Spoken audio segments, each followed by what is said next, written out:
Let us see how to solve the following exercise. Find the points that are a certain distance d1 to point A and, at the same time, another certain distance d2 to point B.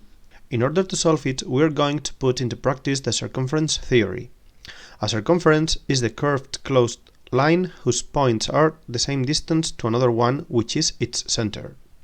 This means that if we draw a circumference whose center is point A and whose radius is line segment d1's length, every point on it is this distance d1 to point A, so the solution to the exercise is on this line.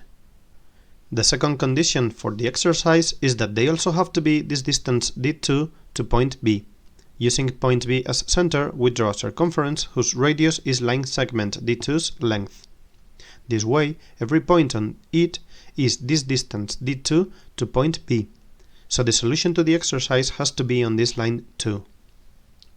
If every point on this arc of circumference is distance d2 to point B, and every point on this circumference is distance d1 to point A, the only points that meet both conditions at the same time are this one and this one, because they are this distance d1 to point A and, at the same time, this distance d2 to point B.